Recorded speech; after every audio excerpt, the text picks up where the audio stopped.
দেশের শোবিজে কাজের চেয়ে সমালোচনা ছড়ানো শিল্পীদের মধ্যে অন্যতম অভিনেত্রী সোহানা সাবা। একসময় যিনি আওয়ামী লীগের দূষণ হয়ে কাজ করেছেন মিডিয়া ইন্ডাস্ট্রিতে, এখনও ভারতে বসে সামাজিক যোগাযোগ মাধ্যমে গুজব ছড়াচ্ছেন আলো আসবে হোয়াটসঅ্যাপ গ্রুপের অন্যতম সক্রিয় এই অভিনেত্রী। ছাত্র জনতার অভ্যুত্থানের পর আওয়ামী লীগের বেশিরভাগ সদস্য আত্মগোপনে গেলেও এখনও নিজের ফেসবুকে সক্রিয় চিত্রনায়িকা সোহানা সাবা। নানা সময় অন্তর্জালে গুজব ছড়ানোর অভিযোগ উঠেছে তার বিরুদ্ধে। সাবার ফেসবুক ঘেঁটে দেখা যায় গত 14 জানুয়ারি পলাতক সাবেক প্রধানমন্ত্রী শেখ হাসিনার একটি ছবি পোস্ট করেন। ছবিতে দেখা যায় ক্যামেরার সামনে কথা বলছেন হাসিনা। ছবিতে লেখা একটি আন্তর্জাতিক গণমাধ্যমকে সাক্ষাৎকার প্রদান করছেন বাংলাদেশের সাংবিধানিক ও বৈধ প্রধানমন্ত্রী মর্যাদায় ভারতে অবস্থানরত মাননীয় প্রধানমন্ত্রী শেখ হাসিনা।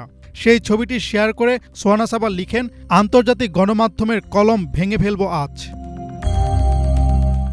তবে ফ্যাক্ট চেক করে দেখা যায় শেখ হাসিনার সেই ছবিটি বহু পুরনো। সম্প্রতি আন্তর্জাতিক কোনো গণমাধ্যমকে সাক্ষাৎকার দেওয়ার খবরটি আওয়ামী লীগের গুজব সেলের প্রচারণার একটি অংশ। গত 14 জানুয়ারি আরও একটি মিথ্যা তথ্য সম্বলিত পোস্ট করতে দেখা যায় সোহানা সাবাকে। তিনি লিখেছেন, অমর্ত্য সেনের সেই বিখ্যাত কথাগুলো কেন জানি দুদিন ধরে খুব জ্বালাচ্ছে আমাকে। খাদ্যের অভাবে দুর্ভিক্ষ হয় না, দুর্ভিক্ষ হয় ক্রয় ক্ষমতার অভাবে। দেশের সাধারণ মানুষের, বিশেষ করে গরিব শ্রেণীর ক্রয় ক্ষমতা আর কতদিন থাকবে কে জানে। লক্ষণ কিন্তু ভালো না। বর্তমান অন্তর্বর্তীকালীন সরকারের ব্যর্থতা প্রমাণ করতে নোবেলজয়ী ডক্টর অমর্ত্য সেনের যে বক্তব্য সোহানা সাবা পোস্ট করেছেন তার অর্ধেক সত্য, বাকি অর্ধেক সোহানা সাবার মন গড়া প্রপাগান্ডা। খাদ্যের অভাবে দুর্ভিক্ষ হয় না, দুর্ভিক্ষ হয় ক্রয় ক্ষমতার অভাবে, এমন কোনো তথ্য অমর্ত্য সেন বলেননি। তিনি বলেছিলেন, খাদ্যের অভাবে দুর্ভিক্ষ হয় না, দুর্ভিক্ষ হয় ব্যবস্থাপনার অভাবে। ব্যবস্থাপনা আর ক্রয় ক্ষমতা শব্দ দুটির পার্থক্য বুঝতে না পারার কথা নয় এই অভিনেত্রীর।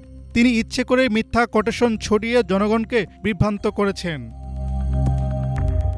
শুধু সরকার বিরোধী প্রপাগান্ডাই না, শহীদ আবু সাঈদের ঘটনাকে ফালতু বলা একটি পোস্ট শেয়ার করেছেন সোহানা সাবা। গত 10 জানুয়ারি মৌটুসী খান নামের একটি আইডি থেকে পোস্ট করা হয়, আবু সাঈদ মার্কা ফালতু ঘটনা আমি আমার বাচ্চাকে পড়াবো না, এতে আমার বাচ্চার রেজাল্ট খারাপ করলেও আমার বিন্দুমাত্র যায় আসবে না। সেই পোস্টটি সোহানা সাবা নিজের ফেসবুকে শেয়ার করে ক্যাপশনে লিখেন, কিন্তু কেন? সাবা প্রশ্নবোধক দায়সারা ক্যাপশন লিখে পোস্টটি শেয়ার করেছেন গত 11 জানুয়ারি। জানা যায়, সম্প্রতি আন্তর্জাতিক চলচ্চিত্র উৎসবে অংশ নিতে ভারতে অবস্থান করছেন সোহানা সাবা। সামাজিক যোগাযোগ মাধ্যমে সেই ছবি প্রকাশ করেছেন অভিনেত্রী নিজেই। ভারতের জয়পুর ইন্টারন্যাশনাল ফিল্ম ফেস্টিভ্যালের বিচারক হিসেবে মনোনীত হয়েছেন তিনি।